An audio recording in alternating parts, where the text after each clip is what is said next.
que je suis pour Mao contre Liu Shaoxi.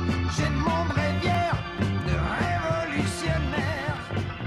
Et pourquoi est-ce qu'en Chine, aujourd'hui, on ne parle plus de cette période-là?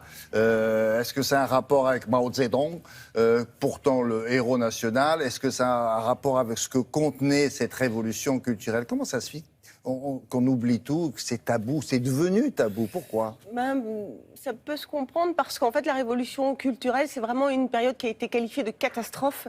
Puisqu'il y a eu plusieurs millions de morts. Ah oui. Alors on n'a pas forcément envie de rouvrir la plaie. Oui, non, sauf que celui qui a fait ça, c'est Mao Tse-tung. Mao Tse-tung, ouais, qui est d'ailleurs aujourd'hui encore, la Chine est très admirative de Mao Tse-tung, grand leader. Pourquoi? Parce qu'en fait, il a pris plus de décisions justes qu'il n'a fait d'erreurs. Il y a eu un bilan officiel qui est sorti en 1980, voilà. Et puis le gouvernement, aujourd'hui, il le défend beaucoup, il le protège même, vous voyez. Il est intouchable. Mao Tse-tung, il est intouchable. Malgré ces années catastrophiques. Exactement, ça a été 10 ans chaotiques, 10 ans de violence, 10 ans où lui, son but ultime, c'était quoi? Eh bien, c'était de mettre fin aux traditions chinoises. Voilà. Oui, en fait, c'était un but très politique pour envoyer...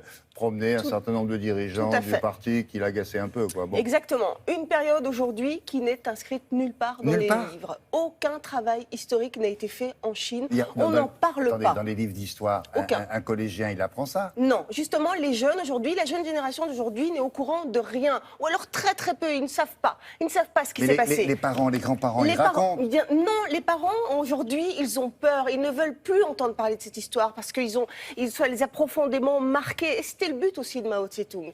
Vous allez voir, explication tout de suite avec Dorian Malovic.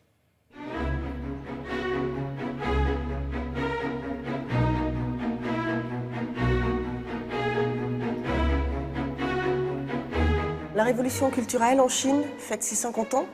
Et c'est un petit peu passé sous silence, quand même. Pourquoi? Cette révolution culturelle a laissé des traces, des séquelles, des blessures si profondes qu'on ne va pas en faire la une des journaux, si ce n'est pour dire ça a été une catastrophe, elle ne reviendra pas, et surtout ne réfléchissons pas sur la question.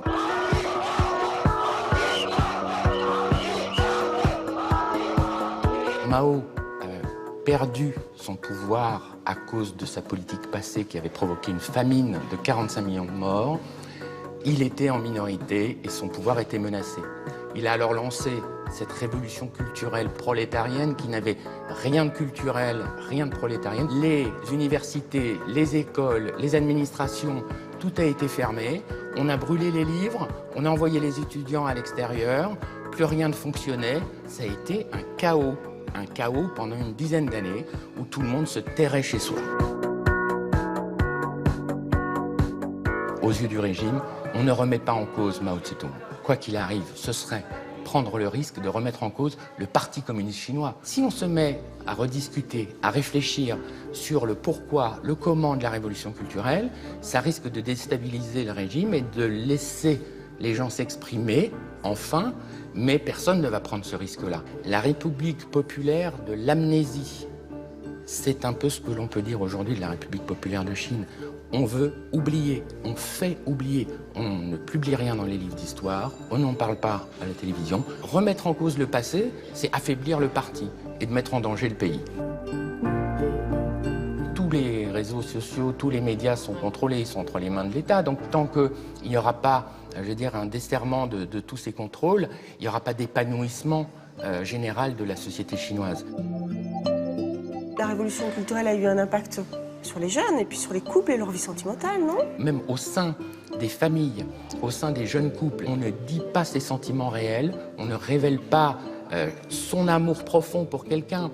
Le traumatisme s'est transmis de génération en génération. Les parents ont transmis aux enfants la peur, l'angoisse de dire ce que l'on pense. En dépit d'une Chine en apparence très glamour, les jeunes encore aujourd'hui ont appris de leurs parents qu'il ne fallait pas s'exprimer librement, dire ce que l'on pense et aussi dire ce que l'on ressent.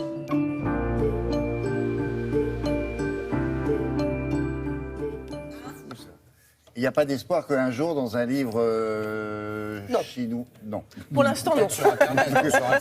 Non, tant que le gouvernement présent est là, non.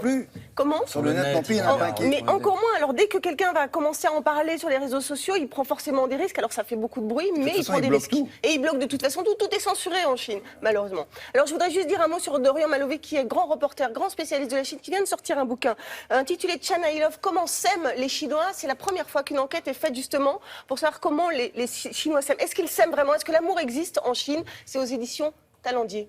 Voilà. D'accord. Merci beaucoup. On continue. Et tout de suite, on passe